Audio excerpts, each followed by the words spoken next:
Welcome to Unlayered, the podcast where we explore next generation blockchains. I'm your host, Saul, alongside my co host, Dave. And today we're joined by Viksit, who is the founder of Dispatch Protocol, and they are best known for building Solarplex, which can be found at solarplex.xyz. Prior to Solarplex, Viksit has spent his time in various product and engineering roles in the Valley at companies like Dropbox and Oracle. Viksit, we're super excited to have you. How's it going today? I'm glad to be here and thanks for having me. Like I mentioned earlier, San Francisco summers are cold. And so I'm kind of enjoying that actually. Yeah, nice change up there. I mean, on our end, it's been a bit of a warm week here in New York City as we're transitioning over to fall. So that's my personal favorite season. I think a lot of people have that same sentiment. One thing that I think is worth mentioning is we're both entrepreneurs in like the intersection of crypto and social. I'm still building in stealth, but hoping to kick off the alpha in a couple weeks. So I think probably thought deeply about a lot of the themes that you've perhaps thought deeply about. To kick things off, though, why don't we actually start with just a bit on your background and how you found yourself building Dispatch and eventually building Solarplex on Solana? Yeah. There's a few things that led to this actually.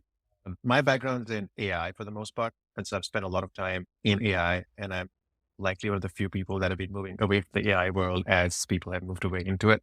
Yeah. Uh, I actually spent a lot of time building language model powered chatbots and things in the last few years. And I went to Dropbox after that, where I headed up AI there.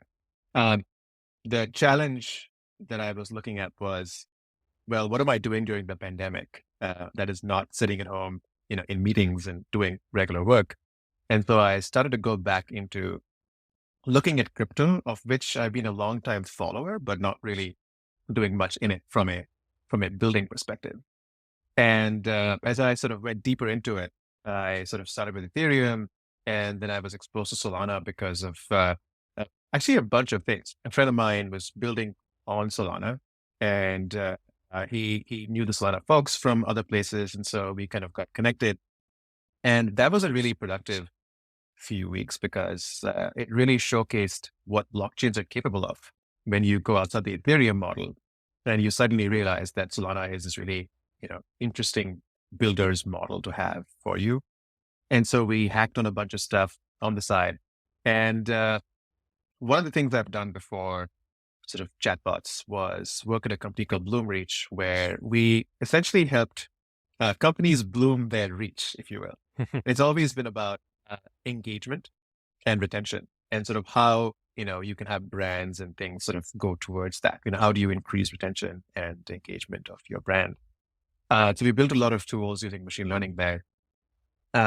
Famously, I think we powered pretty much every e-commerce website that wasn't Amazon, who wanted Amazon style personalization and things like that. And so translating sort of these two things together, one of the obvious things was, well, there's a lot of wallets, but there's no way to reach them. And, so in order to actually, if you wanted to create something like Bloomreach on the crypto side, where you've got a bunch of these users, they've got a bunch of wallets, they're making all these transactions, but there's no way for any of them to reach them. How do you make this happen? And so Dispatch was born out of that idea, where we built out a protocol, the Dispatch protocol, which is a messaging protocol, and essentially said, here's an easy way for you to contact wallets one by one, or en masse, as the case may be. And as we started to build, we realized the industry was super early for something like that, because having an infrastructure and protocol to do it is one thing, but really the users of that protocol didn't really exist because no one was really targeting users in the way that Web2 channels have now gotten used to and are pretty sophisticated at, right? But as we were running experiments with users, we found that the need for engagement and retention existed, but the way to do it was not actually send messages to your wallet. It was to do it much more publicly, which is, can I have messages on a forum, for instance? And so we actually took the same protocol, but instead of making it like an inbox, we converted it into a forum, and that's what Dispatch Forums was born. And so mid last year to late last year, we were doing a bunch of experiments with the likes of Solana Spaces in the DJ Neighbor Academy, and we ran a very successful campaign for Decentralised Academy where they used dispatch forums to, give away gold stars. And that really showed us, all right, this is a real need. People are unable to engage with each other uh, using sort of blockchain specific identities. And once we started there, I think we kind of evolved from, we're building a protocol to we're building a protocol that powers a product to building a product led protocol. Right. And I think, that's kind of where we are now, where we sort of took a lot of the user feedback. We looked at the trends of what was happening in the social media space, especially around the Reddit blocks and the Twitter API shutdown and all this stuff. And we really realized that at the end of the day, what communities need is in fact engagement and retention. And the ability to do so in a social way is very important. But the channels that exist don't really do much for that. And so that's kind of our main focus. And that's how Solarplex has really, evolved over the last 6 months. So tell us a bit about the transition from dispatch forums to this current product offering that is Solarplex, keeping in mind that my understanding of Solarplex based on just, keeping in tabs with the community and seeing some teaser videos, it kind of evokes similarities to Twitter, or I guess now it's X. What's like kind of the product decision on that side? It's a great question. We've also iterated through our own hypotheses in terms of figuring out what to build and what worked. So like I'd mentioned, dispatch protocol, which did forums or solo, before we called it Solarplex, it was called dispatch forums. And that was a protocol that anybody could use to build their own forums, which is great, except that this happened right at breakpoint, where suddenly the appetite to build stuff disappeared for a lot of reasons. Yeah. And we realized that actually, while the need was there, the go-to-market strategy we had of having people pick up our SDKs and building on top of that didn't really work because even it was like, there was a lot of effort involved in that. The friction was too high. And so our realization was, well, why don't we build a landing site, if you will, right? And we call that Solarplex, which is for a couple of things. Solar plexus is the nerve center of your body, right? Which is when you hit, in boxing, for instance, right? And also solar, as in Solana, and Solarplex was the nerve center of Solana. And so we basically took that and we came up with the concept of plexes, plex like a subreddit, but a decentralized subreddit, if you will, right? And the Solarplex evokes the first plex, which is the plex for Solana or the Solana community.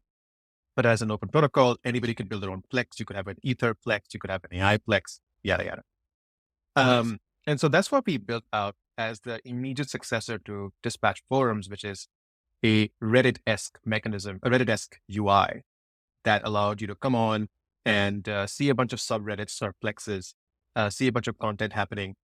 And it looked very similar to the Reddit UI. That we launched right before Grizzlython, right around the time the Sandstorm hackathon was happening, or had ended actually.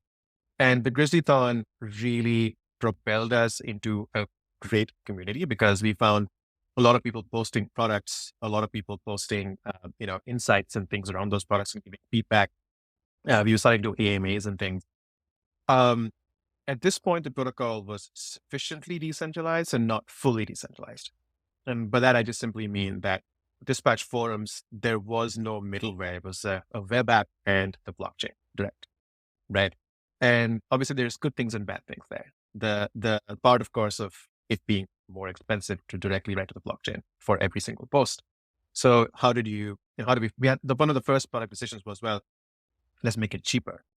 Let's make it faster. Let's make it easier to scale. Let's make it searchable. And when you start adding that stuff on, you kind of have to go from fully decentralized to sufficiently decentralized. And that's kind of where we are. And from a higher level product decision, we found that while the Reddit model is great from a starting point, everyone's used to crypto Twitter. And they're all looking for a UX that they're used to compared to Reddit, which is sort of has a very fundamentally different model. Mm-hmm. The biggest thing for us was mobile. Posting using a wallet on mobile is so hard because no one really has any kind of wallet integrations. You have to go to Phantom. It's a very high friction process. Yeah. And what we also realized was that getting that first 1 cent into your wallet is tricky. If you're not a crypto user already, getting that 1 cent, how do you even do it? Right. And so we had some fundamental learnings from launching Solarplex V1, especially from a mobile perspective. one of the most interesting things for us was people found it really hard to figure out what to post on Solarplex V1 because you had to figure out the right subreddit. You had to figure out a thing to make you sound interesting or smart. Mhm. And we found that the behavior there was like, not only was there a mobile friction and the wallet friction, there was what do I post friction. And so taking all of this stuff, we sort of combined what has worked for crypto Twitter and the Mhm. model that we want, which is a combination of subreddits and feeds, which today looks a lot more like Twitter in that it's feed first. But we have the concept of communities, which is the subreddit model.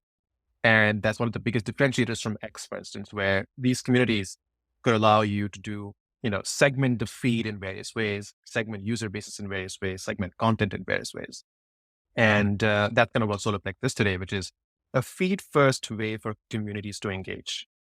I think it's interesting that you mentioned the advantages that it has over X, and I'd just like to double click on why you think social media needs to be decentralized, and then crucially, out of those things, what's actually going to bring people over from something like X? Because you can say things like decentralization to a normie, they're just not going to care. So, yeah, I'd just like to get your take on that.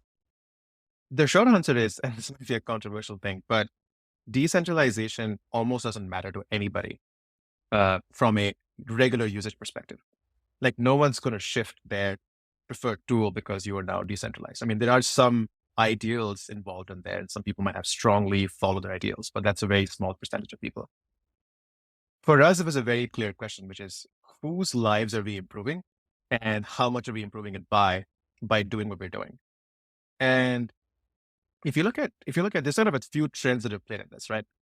Um, I wouldn't consider decentralized social media as the need. I would say, what is the need of people on current social media? And can decentralization solve that?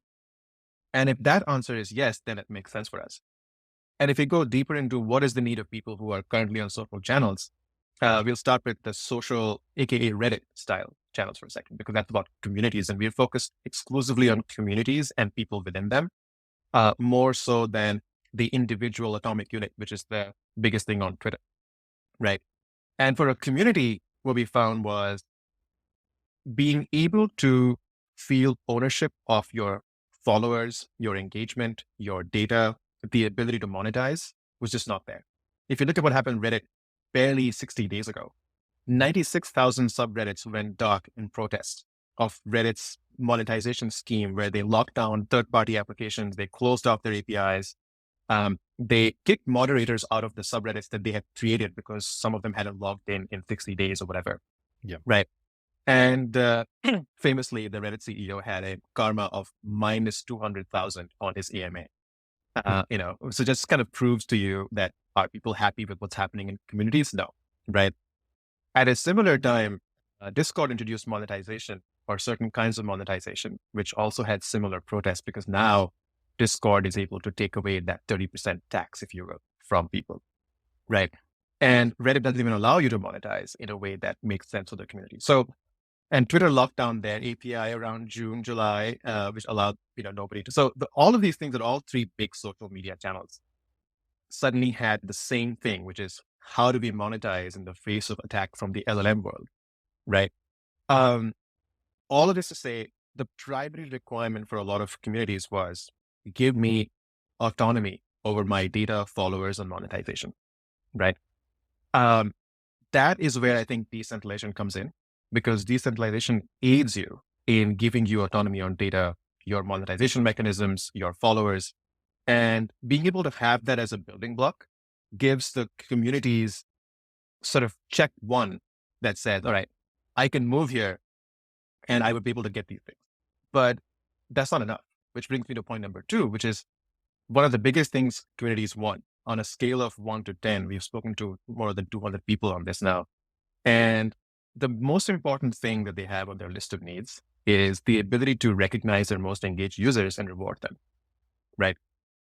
Impossible to do today on Twitter, Reddit, or in some ways you get on Discord, but not much. I mean, these are all, badges and things you get, which are relegated to the silo of each of these companies, right? And so really our question was, well, you want to recognize your most engaged users, but these people don't give you the option to. Well, why don't we start there, right? make it really easy for you to recognize your users, to reward them, and do it in a way where these rewards are individually owned and not within the confines of my silo. And that again is where decentralization helps, because these rewards are now owned by you in your wallet, and it gives you the ownership of whatever you want to do with it. And it's a public permissionless system that allows you to access that. So our two big things were autonomy and sort of delight in some way and recognition for users, which we've been hypothesizing and saying, here's what we should build in our product doc. And that's kind of some of the product decisions we've taken have been to solve for these two things.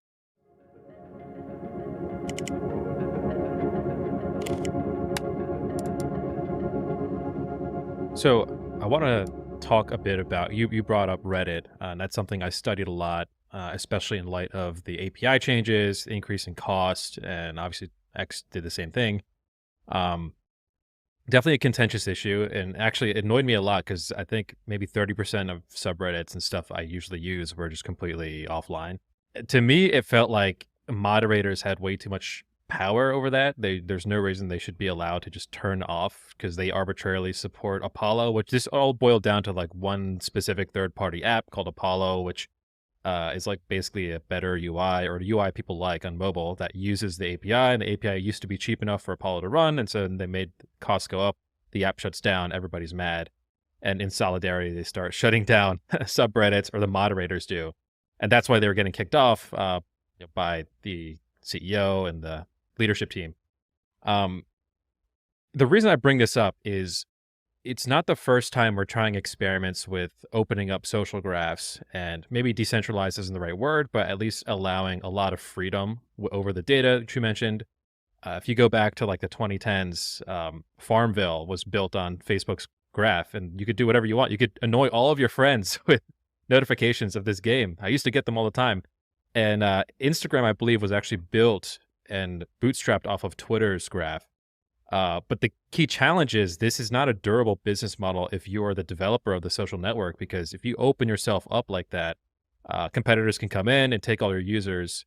And so it's almost like by design, the developers, that is, should have control over the platform, and making everything composable and decentralized will eventually create these loops where you might be attacked effectively by someone else who wants to steal your users, or they could just jump to another platform. I guess it boils down to this. Like, do you agree with that notion that decentralization isn't like it's a feature, not a bug? Like the lack of decentralization, that is, and closing off these APIs is kind of what we expect in social media. That's a great point. I might think about it a little differently. Mhm. My hypothesis, or my claim, is that the reason users have had to be siloed and protected by all of these companies is because of the business models that they've aligned on, right? So the only way to monetize is if the user stays within your platform. And so the question is, well, what if there was a different way to make money that did not allow or did not require you to have to lock in users to your platform? And if so, then the lock-in is almost irrelevant, right? Now, from what my perspective, at least, there are in fact different business models that you could use here that could be completely open, where you actually create channels where businesses talk directly to the consumer. And it goes back to what we talked about dispatch protocol earlier, and some of the experiences I had at Bloomreach, where the channel, the shortest channel between a business and a consumer is what we really care about if you were a business, because you want to be able to talk one-on-one, but you can't scale that. And so social media companies came up with the concept of personas and cost per clicks and cost per impressions and the whole ad model that we know of today and maybe not love as much. Yeah. And, and that's, I think, has led to the siloification or having to lock down your users. If we think about the opposite side of this, are there business models that could be done in a way where your users don't have to be on your platform? But if there was, in fact, a shared data layer that allowed you to monetize in ways that aligned with your principles and your community, then, and you offered that community things that were actually useful for them, then this might work. And so our hypothesis here is not so much that decentralization prevents business models to be done or for earnings to happen. It's that centralization precludes you from any business model that's not ads. And if you go here, you've got to sort of do things side by side. You've got to have a business model that kind of works in a decentralized fashion while giving users the choice of what platform they want to use and what services they want to use, and be able to pick and choose and be able to use things like micropayments in a way that were not possible through Web2 means, especially because everything is centralized intermediately. So maybe not a direct answer to your question, but I feel like those two things are connected in my mind. So just elaborating a bit more, because this is a good point and important. When you are effectively, it sounds like you're federating these channels between businesses and their consumers across maybe their subreddits or whatever you call them on Solarplex. How does that scale to a world where this becomes the big app, everyone uses it, and maybe like I, for instance, interface with 20, 30, 40, 50 companies over the course of 6 months? Is that where like the main feed kind of plays in? Like, how do you effectively create a market on my attention? Because I'm not going to be able to individually like click on 60. We have this problem with Discord, by the way. Like that, I'm in like 70 servers and I look at 2 of them. So how does this scale in the long term? If we use an existing model of scale decentralized protocols that we use every day, email, right? Email as a protocol exists and everybody has an email address that is compatible with every other email address. And it depends on, if you're a VC or someone that loves shortcuts, you use Superhuman on one side. If you're an average person, you use Gmail. If you're a corporate person at a Wall Street bank, you might use Exchange with Outlook, right? And Proton Mail, and you name it. So really, what you distinguish yourself on is the app layer, right? But your identity remains the same. Like you've probably logged into this app with your email today, right? And nothing else. And I think that we are well past we know we need it for sure. The same thing for social media and identity, right? So I imagine a world where there's not going to be one protocol. There's going to be 15 protocols that are at the base layer, right? In the same way as we have email. I imagine multiple identity systems that coexist, right? There's not going to be any one winner takes all system because it's fully decentralized, right? In that world, what does Solarplex do? Our sort of goal there is very simple. In a world where there are X protocols and Y identity systems, Solarplex aims to give communities the best ways to recognize and engage users and reward them.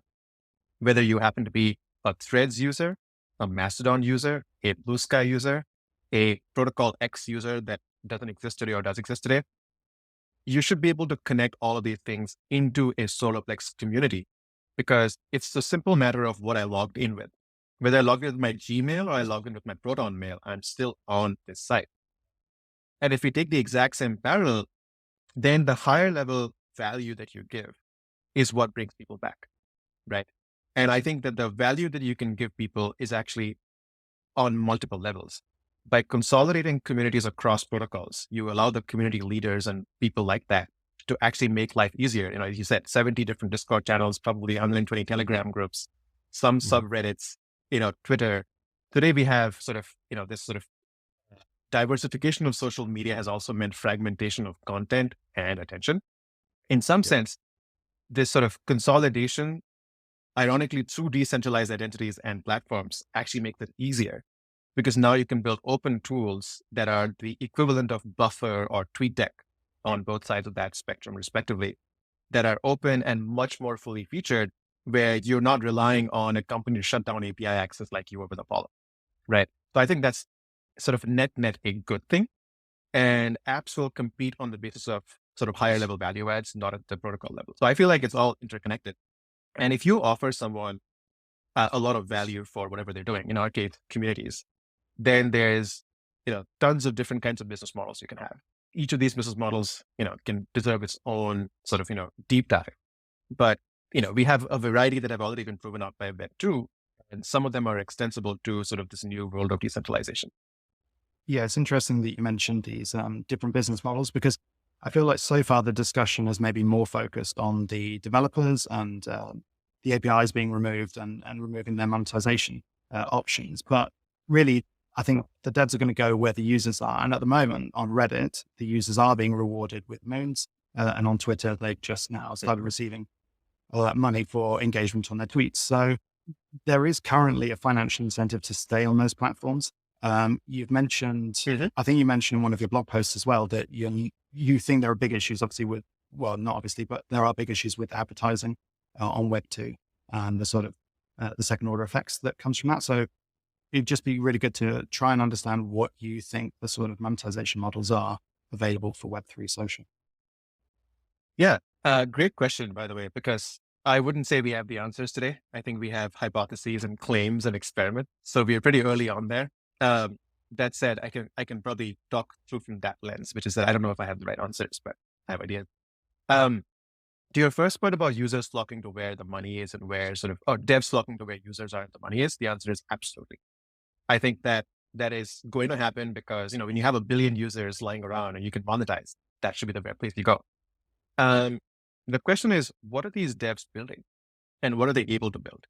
For instance, Reddit, you know, has something called user scripts. Moderators use user scripts, which are basically Chrome extensions that are very brittle ways to manage communities because they literally test UX and says, if this button is green, do something. And that breaks any time Reddit pushes a change. So there's a need for moderators to manage communities of hundreds of thousands of people. And the best they have is a Chrome extension written by some random person on the internet that allows you to manage that. That's the state of the art, right? The same thing happens for Discord. You know, you've got these bots which have very specific UX limitations. The only person that can change that UX is in fact Discord. And for X, I mean, the fact they shut down their API, I don't even know what anybody can build anymore. Because we even the receiving end of that, where we used to use Twitter to crawl for AI news and stuff, all that got shut down. And that was one of the decisions we took. We're like, okay, we're not relying on any of these guys to do anything fundamental. So while there are users, I don't think that's very dev friendly. And so we'll come back to that because that's one of our core hypotheses for Solarplex is extensibility. I talked about autonomy. I talked about delight. The third pillar we have built on is extensibility, where we're saying, offer users and devs the ability to create Figma style UX plugins, like an embeddable chess game, directly in the feed without asking us for permission or relying on our product team to figure out what that should be. The long tail of plugins, right? If you can offer developers that experience, they will come because now they've got some users and some people to build for, and they can grow their pie by acquiring more users there, right? But this doesn't address the second point you made about users getting monetization options on Twitter now, right? The short answer is no one can compete in the short term with any of that. But I do think that the world is stepping towards sort of, you know, we talk about the creator economy, we talked about influencers, but really there's far more micro influencers than there are major macro influencers. And like, I think there was a really interesting stat. Like, I think something like 96 or 97% of people on Spotify who have music on it make $50 or less every quarter. And the top 3% make millions. The same thing happens in YouTube. Likely the same thing will happen on X if you follow the same principles. And so where are the micro influencers being able to make money from? Do you have 5 million impressions in the last 3 months? Do you have X amount of followers today to make that money? The answer is not so much. So are you now relegated to not monetizing on Twitter for the effort? Or just like Reddit, there's in fact a tracker for Reddit mods that are moving from Reddit into other communities. You know, the short answer is people want to move where they have the right option to monetize. So I think the future of sort of how social Web3 social looks like is the internet has always been about communities. We've had communities from the days of Usenet and BBSs, and that hasn't changed. Centralized media companies have come along and made it much more individualistic, but they have, in a nod to communities, launched features like that. And I think what Web3 social has the ability to do is to create brand new business models for community-based social media in a way that centralized companies cannot, which captures back the original intent of all these things anyway, in a way that micro influencers and community leaders who have audiences already but are not able to monetize on existing channels will find it valuable to bring their audience with them. And their audience is likely to come along if they can give them that delightful experience beyond just a click of a like, right? So I think in my mind, here's how you do it. You basically give the communities what they need and from both sides, and I think they will shift.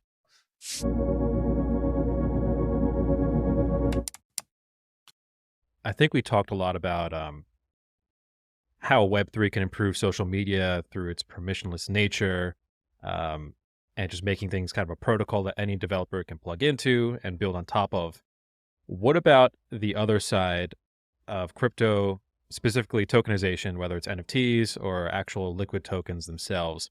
What role do you see these primitives playing in the future of social media? Yeah, great question. And maybe something that a lot of people have talked about, especially with friend tech and Yeah. all the keys and everything going on there. Um, if we break it down, I am more bullish on NFTs as mechanisms that survive in the social media age, as opposed to tokenization in the way that we know from friend tech or BitCloud and things like that. I think what will scale is non-speculative uses of crypto that are also social. I think speculation is great, but it's not for the average person, right? The average person is not buying shares of their friends and hope that it makes money, or for influencers for that. I think that, companies like Roll have existed before, where you can, create tokens for, your different kinds of things like that. But here, if I were to step back, I think here's what happens. There's two ways to monetize. If you're a company today, you can issue stock or you can create a product, right? And some people buy stock, some people buy products, and most people don't buy both. If I'm a Dropbox customer, I might not own Dropbox stock, for instance, right? Right now, we have no way to do this for individuals, aka community creators or influencers, right? I mean, except for maybe BTS that issued shares in Korea, and maybe Beyonce, if she can pull it off, or people like that. No one can really issue shares that you can buy as a consumer, not in the least because of regulation, right? And so tokenization of people, while Web3 makes it possible, is so fraught with things like the Howey test and securities law that at some point it's an issue to deal with from a financial regulation perspective as opposed to social. So I'm like, okay, we'll leave that aside because we don't know where that goes, and it's not dependent on a technologist. It's dependent on society and regulation and policy, right? But when it comes to non-fungible stuff, it becomes really interesting because digital assets, they need to be sold and bought more so now than ever. We need a mechanism to figure out, provenance of this piece. We need mechanisms to attribute the monetization for that. So if you combine provenance and attribution of digital assets, that basically is an NFT. And if you think about how we've done that in the past, we've created crappy DRM systems. And the reason we've done that is because you wanted a way to compensate the original artist for whatever they had. And so we create DRM. But actually, we don't need DRM if every digital asset, in fact, has provenance and you knew who it came from. So that whole business model can be upended by saying a digital asset that has provenance, ownership, and monetization baked in, and now easily available from a creator directly to the audience. That's massive, right? And so I feel like that will play a huge role in Web3 social, because what is social if not connecting influencers and their fans together without a middleman and making money off of their creations in a way that they can control without a middleman, right? So it's like remove the record label sort of deal which used to exist there and have artists create and communicate directly with their fans. We don't have that today. We're leaning towards it, but we haven't gotten there yet. And I think that's the next big thing. And so bringing it back, NFTs for sure are going to be a huge deal here. Would you say you're maybe more bullish on SolLinked, the new LinkedIn spin-off, which has started on Solana, where basically people will pay you to read their messages? I think Dialect as well, I think about toying with that idea. Is that an idea which you think maybe has more legs? I think the short answer is yes. Earn.com led the way there with Balaji and his Bitcoin sort of mechanisms back in the day. And I think that there's a lot of value in being able to ping people and pay them to get access to it. I think that, we've worked in that space before. And one of the reasons we moved away from that ourselves is that we feel like there's a huger need for artists and creators right now. And so that's where our focus is. Yeah. Intro.com is like the Web2 equivalent to where you can spend some money, talk to someone famous at different scales. And it was never super clear why. I guess it makes sense to have it on crypto rails. But it's certainly been an experiment that's tried before. One thing I did want to also bring up that I'm noticing more and more with kind of consumer products in crypto is the rollout strategy. Super important. Distribution is very hard and it has to be thought about carefully. I noticed you guys have I guess an early release with an invite code system, which we saw with FriendTech as well. What was kind of your thinking behind that rollout strategy? When does it kind of scale to a broader user base? How are you thinking about distribution? There's a few learnings from social systems that have existed before, like for instance, Quora. I was a very active member of Quora when it Oh, first came yes. out. And it did really well when the audience was self-selected. It was a bunch of people who, really knew what they were talking about, and you could get high quality answers to everything. And then they scaled, and suddenly Quora became, basically SEO spam, Yep. right? And so our fundamental sort of thing here is, all right, our mission is allow communities to engage and connect and thrive. And how do you do that in a way where you can scale this without having the Quora spam problem? Or, in crypto especially, there's so much scam Yeah. stuff. There's so many bots. 100%. And so our mechanism of invitation codes was as simple as let's spin up communities with high degrees of quality. Let's figure out ways where we can experiment with what decentralized moderation looks like. Experiment with what mechanisms to do some of these things look like, which have been pains of social media for a while, right? And it allows us to onboard people slightly slower, but I think it allows us to do it in a high quality way. And it also sets us up for scaling in a way using decentralized mechanisms that we don't think have been done before. Love that you brought up Quora, by the way. I used to be such a power user back in I think it peaked around 2012 to 2016-ish. And I tried using it the other day, and to your point, it was like this SEO thing. I can't even Yeah. finding the first actual answer to the question. It's such a pain. I don't even know you're just digging, you're clicking on ads and stuff. That really, a great example. It's as they scaled, the product just really fell off a cliff, but the initial value prop was so strong. Do you have any thoughts on how you're going to deal with bots once you fully open it up? And also, would you consider using incentive programs to try and get more people on, or do you want to try and keep it slow? I mean, our metrics are such that we're having a hard time keeping up. So, slow for us is at this point, we're not too worried about that. But we have a superpower in the crypto world that we haven't had before, which is we've got a blockchain. And we've got potential to use this in a way that hasn't been possible before because we haven't had a public database of stuff.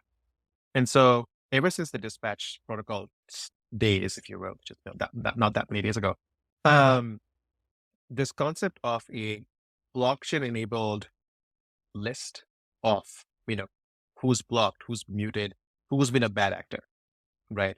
And being able to leverage that to make posting harder if you're reported for spam.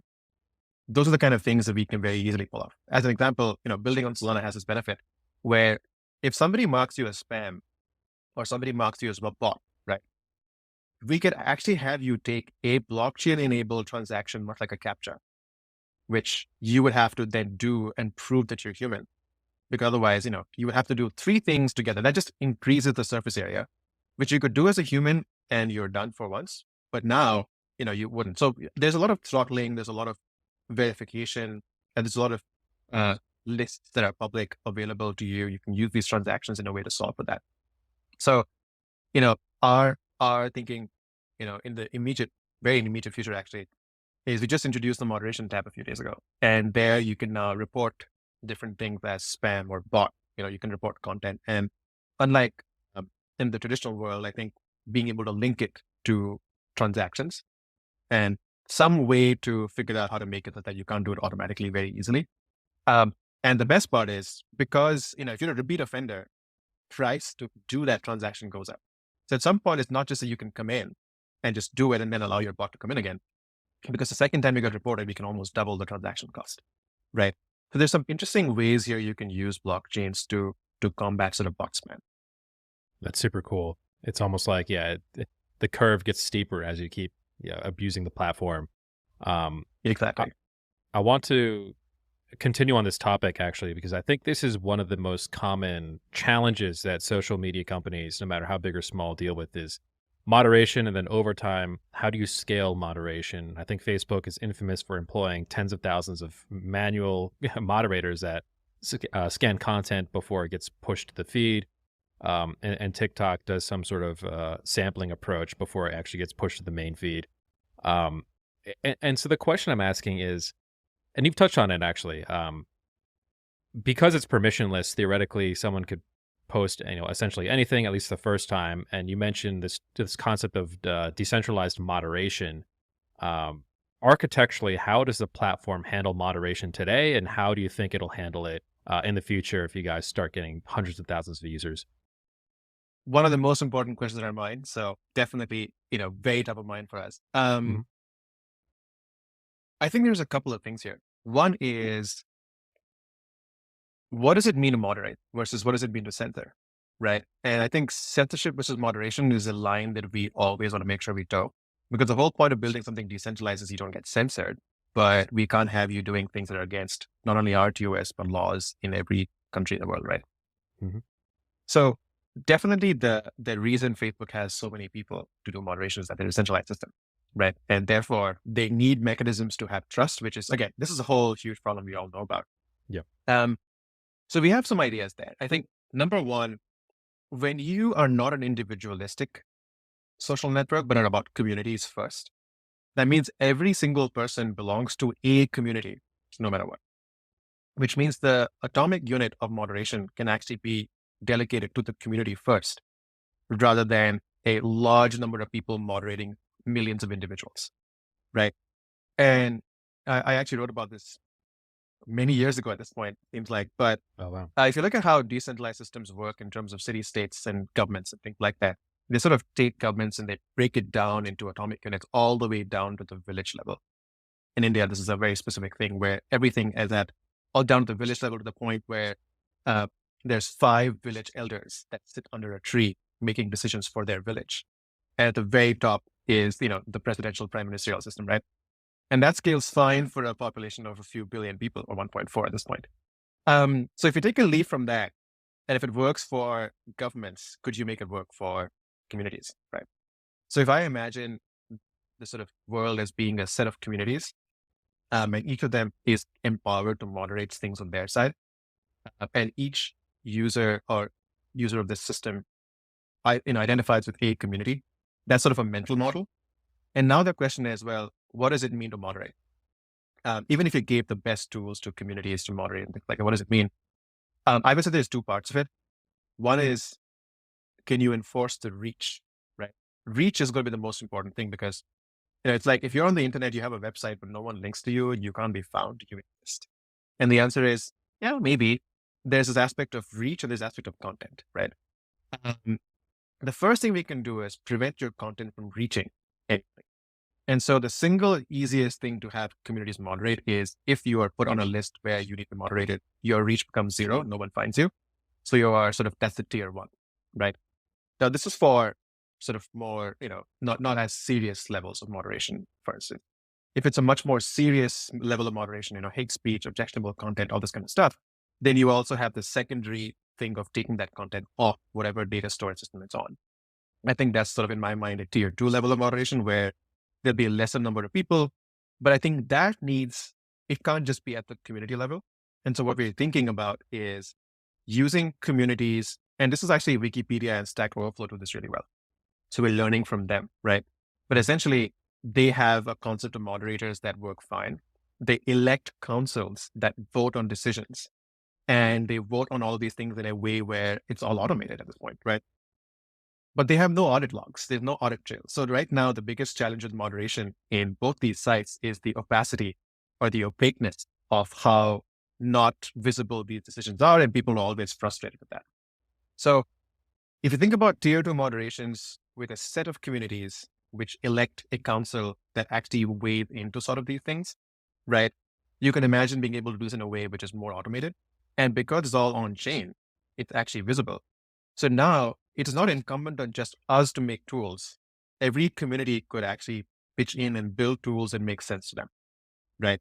And over time, we can imagine a marketplace of tools that are available to people to do all kinds of moderation, all kinds of, things like that. So in the ideal world, we sort of go away from, the 10,000 moderators to a billion people, but instead distribute it to communities and councils of communities in a way that actually we might call it DAO in the crypto world, but I Yeah. hate using that word because it doesn't mean much to anybody outside the crypto world.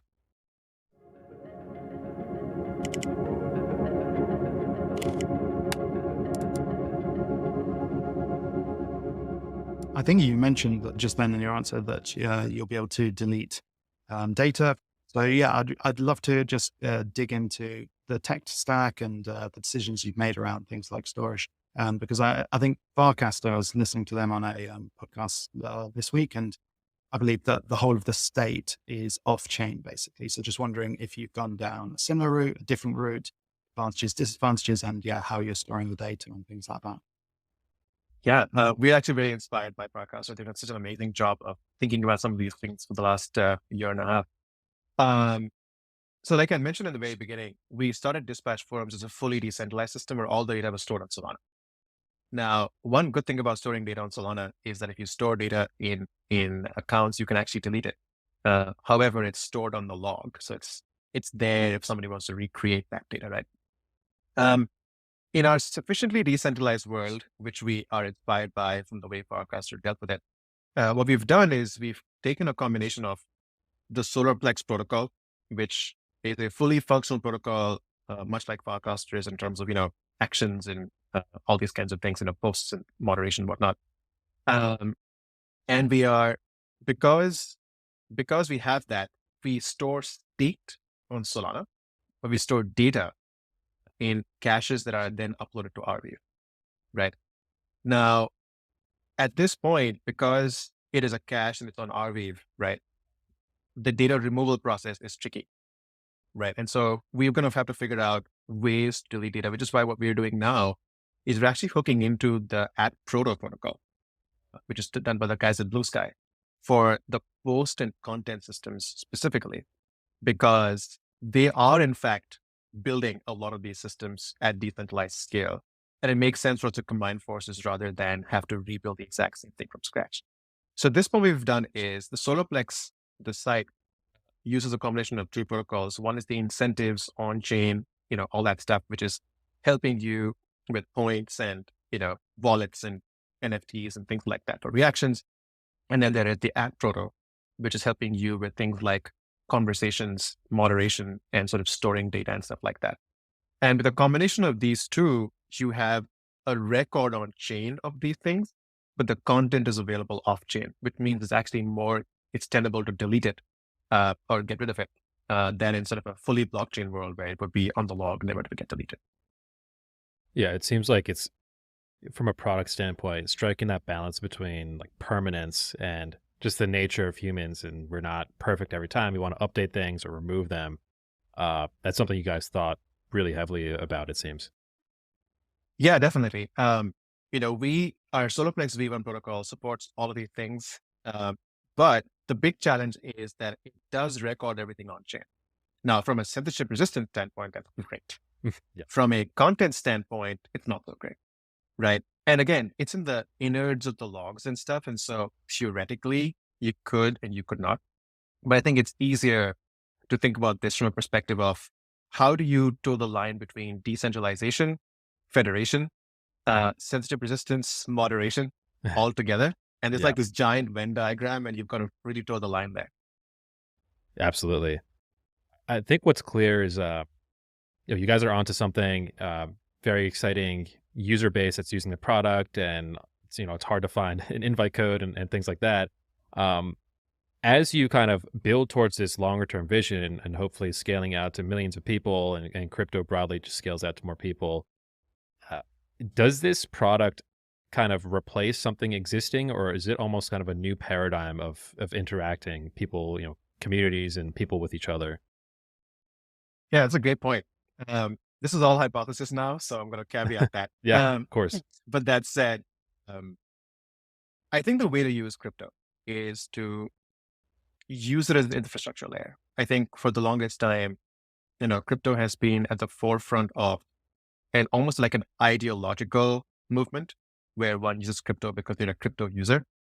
I think in order to onboard people that are, not crypto first, crypto needs to be an infrastructure choice in the same way as you add a credit card to your e-commerce profile. It doesn't matter whether it's Visa, MasterCard, or a gift card for that matter, right?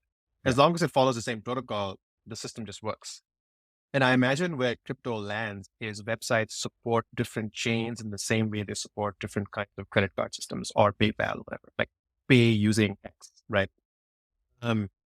So you might have an allegiance to blockchain 1, 2, or 3 because you have accounts there, or you may not, at which point it almost doesn't matter. So I think the first and foremost thing for us is to onboard people. Crypto needs to be in the background in a way that is not ideologically leading towards the sort of idea. The second question was, well, what does it replace? Our goal is not to replace anything. We want to be complementary, right? We want to be complementary to almost everything that people use, because I think those are well-designed products that serve a specific need. And our goal is to say, well, what is the need that they don't solve? And our goal here is to say, the big need that is not being solved is communities recognizing users, getting higher engagement, more fun, and being able to recognize them and reward them in ways that it's just not possible today.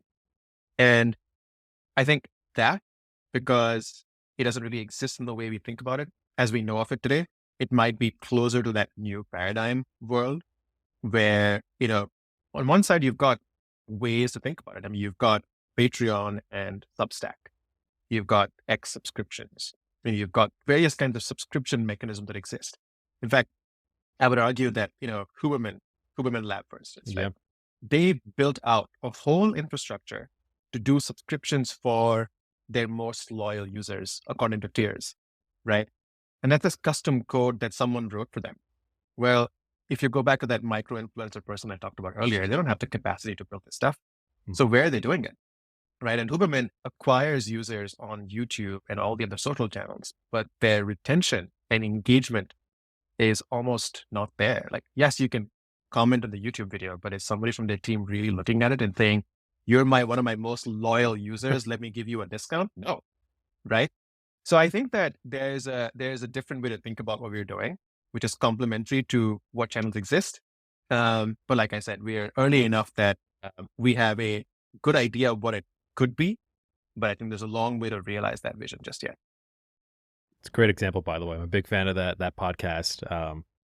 And it's funny. I didn't realize that was a whole custom integration. And it's a good analogy to make also, because to your point, like, crypto doesn't have to like replace YouTube, right? Like, people can still drive traffic, top of funnel through free YouTube videos, and then create tooling around that to help engage the best sort of listeners or customers or things on that front. So I think that makes a lot of sense.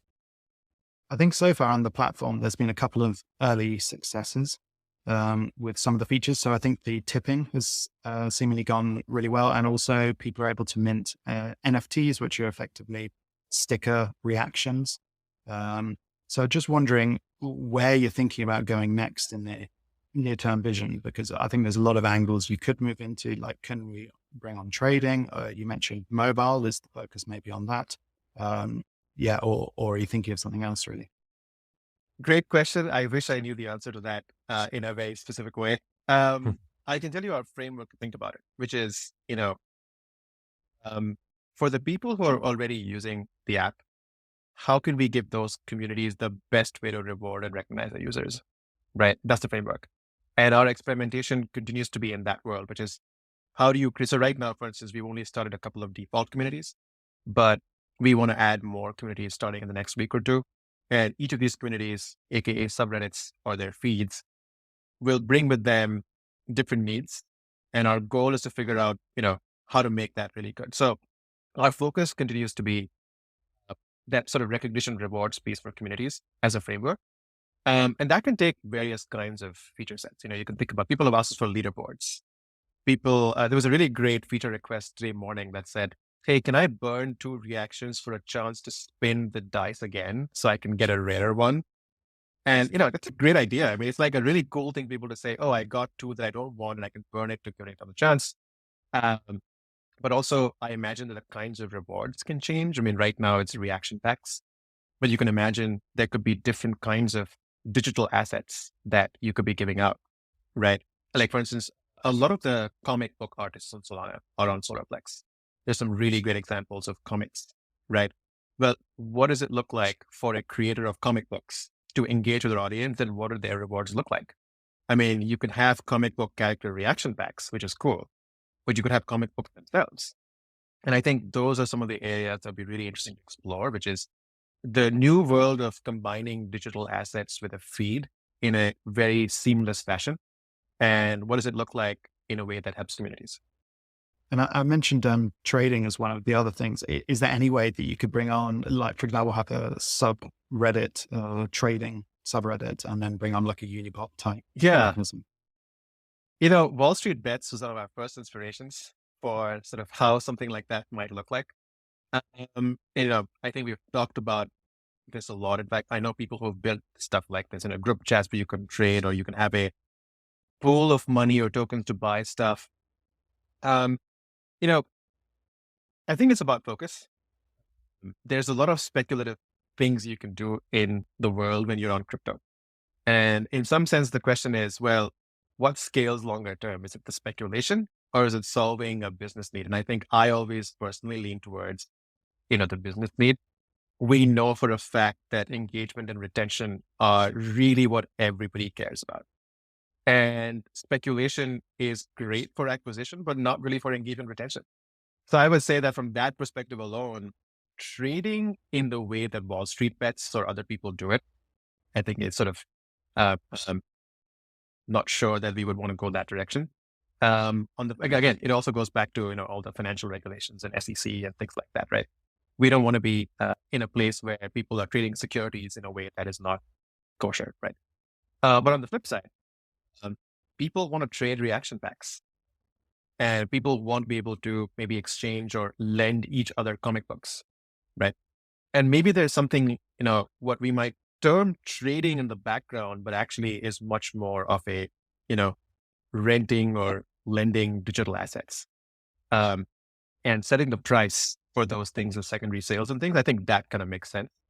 But, a lot of people are working on that problem. Like, marketplaces are already there. There's a lot of these things. So, we imagine that we leverage all of these things. The good thing about permissionless is that I could go in today and integrate with a marketplace contract in a way that is really fun to use, where everybody wins. Like, we don't have to rebuild it. So there's a lot of scope for many of these things, but I think our lens will always be, let's try not to do the speculative use cases. It makes sense. It's always tough to decide how much you want to lean into that versus like the risks that come with leaning into that, right? Especially in this industry. Viksit, we covered a lot of ground and learned a ton about how you think about social and Solarplex's strategy. Kind of a closing question here. Throughout your journey and all the experimentation you've done so far, has there been anything non-obvious or surprising you've learned that maybe we didn't touch on so far? The non-obvious things, well, so many of those things. We've had to iterate so many times because of that. Yeah. People don't care about wallet-based identities. Nobody wants to log in with their wallet. They're like, people want to log in, but that's such a small number. Everybody cares about real world, identities, and yeah, they don't really care. We actually reduced the cost of posting down to 1/100th of a cent in Solarplex V1. Mm-hmm. And the non-obvious thing was getting that 1 cent for 100 posts into your wallet. It was impossible. Like, if you think about it, like, how do you get that first 1 cent unless you already have a wallet? The answer is MoonPay or any one of these, really tricky things, right? Yeah. And certain things can't be bought in. So the thing was, well, everybody cares about crypto, but actually no one wants to make 1/100th of a cent to post. So that's interesting, right? Another really interesting thing was, we're actually blown away by sort of how people are thinking about cNFTs and sort of the range of use cases you can have when NFTs are cheap to mint, right? And we're seeing so much feedback from people about very creative uses of cNFTs.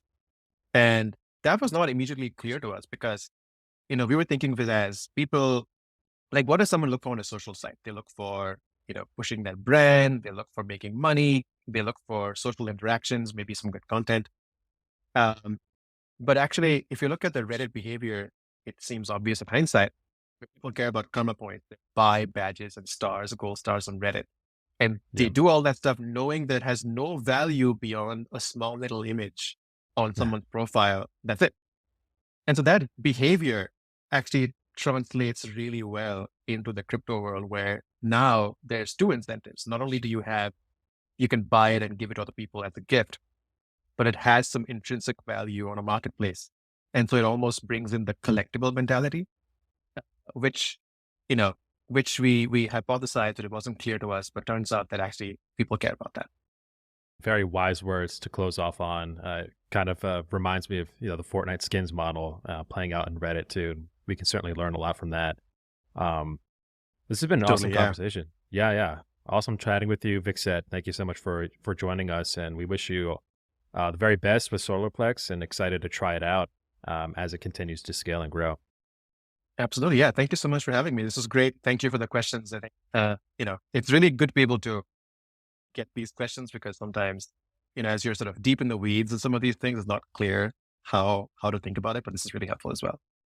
Awesome. Well, glad it's been useful for you too. Thanks again. This has been Thank you. another awesome episode of Unlayered.